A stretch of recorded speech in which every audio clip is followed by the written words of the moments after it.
मैं Sandeep Kumar Jaiswal again knowledge में आप सभी का स्वागत करता हूं। आज हम बहुत ही इम्पोर्टेंट टॉपिक पे चर्चा करने के लिए यहाँ मैं उपस्थित हुआ हूं। जैसा कि हम सभी जानते हैं कि छत्तीसगढ़ में एक बहुत बड़ा अभी मुद्दा चल रहा है, छत्तीसगढ़ का आरक्षण। जो आरक्षण विधेयक पारित हुआ है वो बहुत ही ज़्यादा एक प्रोपागेंडा बन चुका है। ठीक है, इसके पीछे कारण क्या है? ठीक है, राज्यपाल द्वारा हस्ताक्षर क्यों नहीं किया जा रहा है और ये 9वीं अनुसूची में जोड़ने की बात क्यों कही जा रही है, क्या होता है 9वीं अनुसूची, ये सभी के बारे में विस्तृत रूप से आज मैं चर्चा करने वाला हूँ। आप लोगों को कुछ नॉलेज देने वाला हूँ, तो वीडियो में अंत तक जरूर बने रहिएगा और वीडियो अच्छा लगे तो लाइक शेयर सब्सक्राइब जरूर करिएगा। तो चलिए बिना देर किए शुरू करते हैं। ये छत्तीसगढ़ का आरक्षण विधेयक है, वो वास्तविक में क्या है।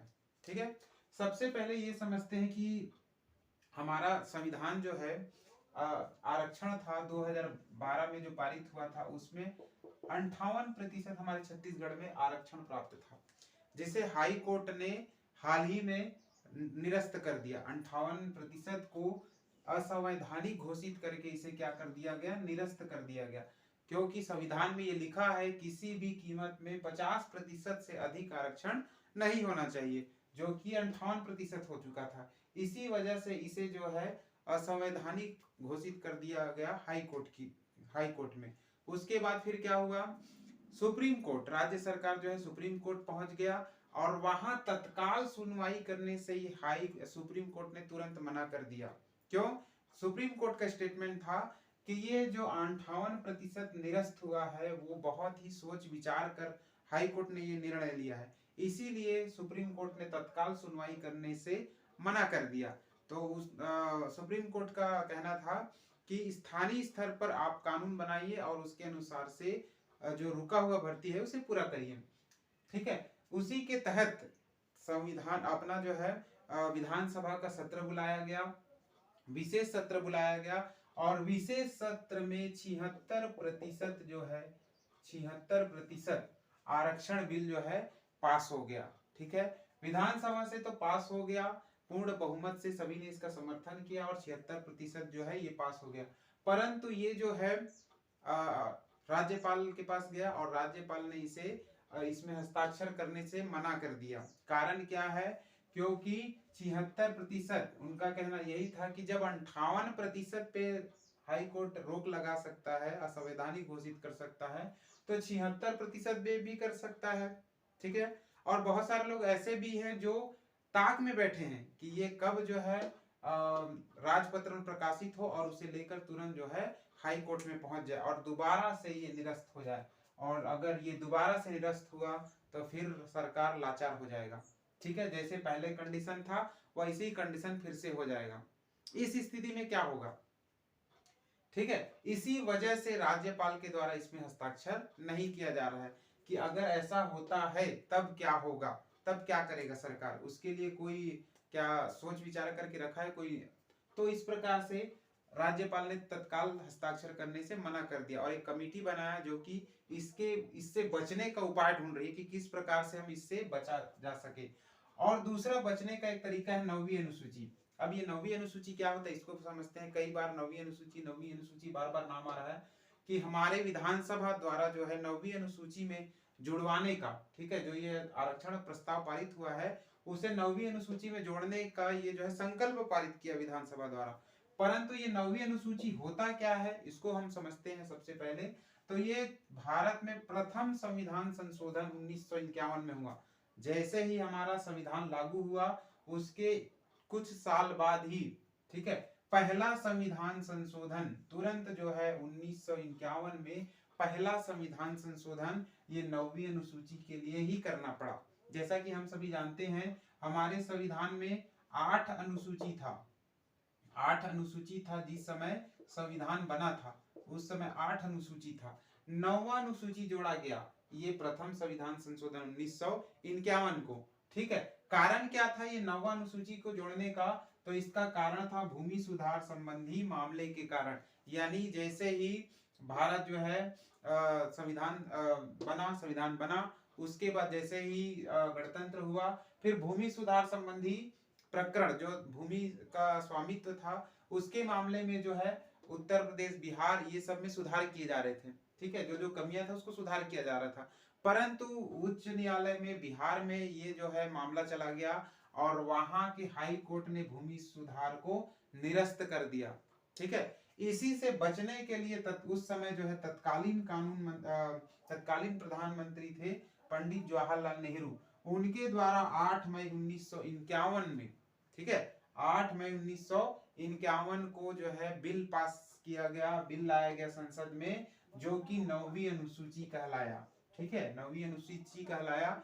यही जो है फिर 18 जून 1951 को राष्ट्रपति जो है इसको पारित कर दिया जाता है, राष्ट्रपति द्वारा हस्ताक्षर कर दिया जाता है। उसके बाद ये 9वीं अनुसूची कानून बन जाता है, जो कि संविधान के 31 अनुच्छेद 31 के बी में इसे संरक्षण प्राप्त है। यानी कि केंद्र या राज्य दोनों हो सकता है, चाहे वो केंद्र का हो या राज्य का, ऐसा कानून। ठीक है, ये 9वीं अनुसूची के अंतर्गत क्या रखा गया है, तो केंद्र या राज्य का ऐसा कानून जिसमें जो है उच्च न्यायालय या सर्वोच्च न्यायालय जो है न्यायिक समीक्षा नहीं किया जा सकता। ठीक है, न्यायिक समीक्षा नहीं किया जा सकता, वही 9वीं अनुसूची में जोड़ा गया। ठीक है, इसके द्वारा यही प्रावधान है कि इसमें जो भी कानून होगा उसको कोई भी कोर्ट जो है न्यायिक समीक्षा नहीं कर सकता। ठीक है, ये जो है जिस समय ये कानून बना था उस समय मात्र इसमें 13 कानून शामिल थे। ठीक है, जब 9वीं अनुसूची जिस समय बना था यानी प्रथम संशोधन हुआ था उसमें 13 कानून थे, परंतु वर्तमान में कई संशोधन करते करते जो है 284 हो चुका है। ठीक है, विभिन्न संशोधनों के माध्यम से ये 284 कानून हो चुका है।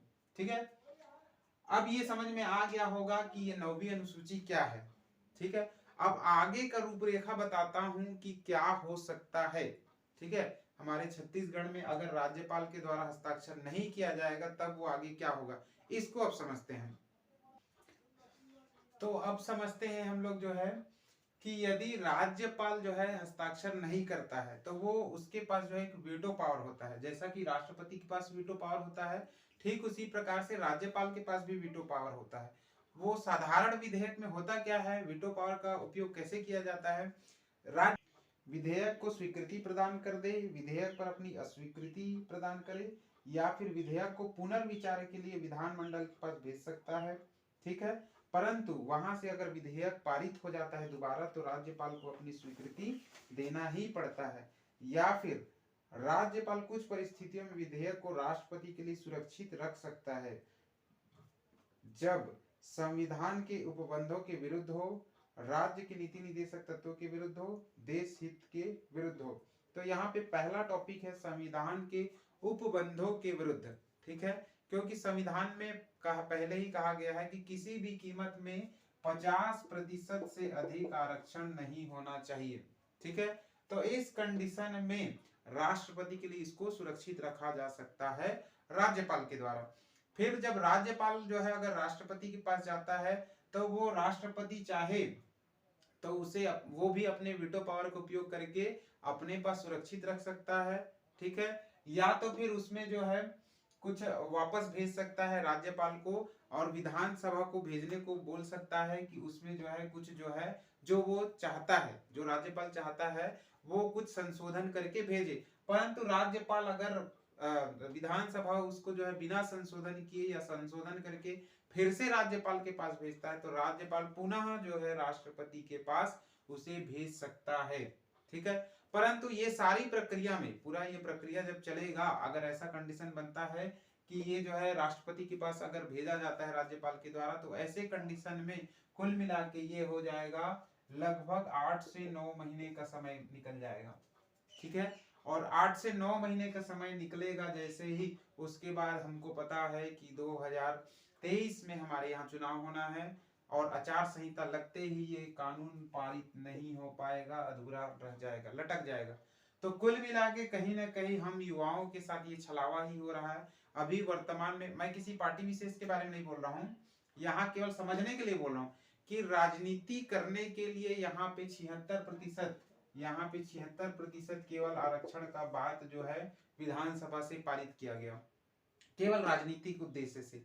युवाओं के बारे में रोजगार को, युवा लोग को रोजगार नहीं मिल पा रहा है, बहुत सारा वैकेंसी लटका हुआ है। इससे उनको मतलब नहीं है नेता लोग को, उनको मतलब था अपना रोटी सेकना, राजनीतिक रोटी सेकना। और बहुत ज्यादा विरोध हो रहा था हमारे जनजाति लोग के द्वारा, जनजाति समाज के द्वारा। इसी वजह से ये पास किया गया बिल जो है, ठीक है।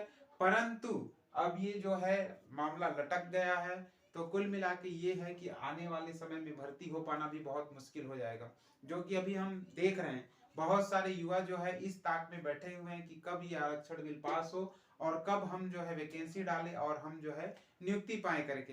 परंतु कहीं ना कहीं हम युवाओं के साथ ये खिलवाड़ ही हो रहा है, एक मजाक बना के रख लिए हैं नेता लोग जो है, राजनेताओं के द्वारा एक मजाक बना लिया गया है और इसको जो है लटका के रख दिया गया है जानबूझकर। उनको पता है कि 76% पास हो पाना बहुत मुश्किल है, ठीक है। मान लो अगर 76% को ये हस्ताक्षर कर दिया जाता है, राज्यपाल के द्वारा हस्ताक्षर कर दिया जाता है, 9वीं अनुसूची में डालने के लिए जो है राष्ट्रपति के पास भेजा जाता है, मान लो संसद में, तब के कंडीशन में अगर मान लो इसे भी छत्तीसगढ़ को क्या 76% दे दिया गया, तो यहाँ पे अभी तुरंत कुछ समय पहले ही 77% का आरक्षण लेके बैठा है अपना झारखंड। इसी के झारखंड को देखकर ही हमारे यहाँ जो है छत्तीसगढ़ में भी इस रूल को फॉलो किया गया। परंतु ये भी आ जाएगा, ये भी अड़ जाएगा, मुझे भी अनुसूची में डाल दो। तो ऐसे बहुत सारे राज्य हैं जो बोलने लग जाएंगे कि हमारा आरक्षण को जो है 9वीं अनुसूची में डाल दो, जो कि सभी राज्यों का बात मान पाना संभव नहीं है, ठीक है। तो इसीलिए 9वीं अनुसूची में डालना या नहीं डालना ये जो है संसद के ऊपर निर्भर करता है। वो चाहे तो डाल भी सकता है और चाहे तो नहीं भी डाल सकता है, ठीक है।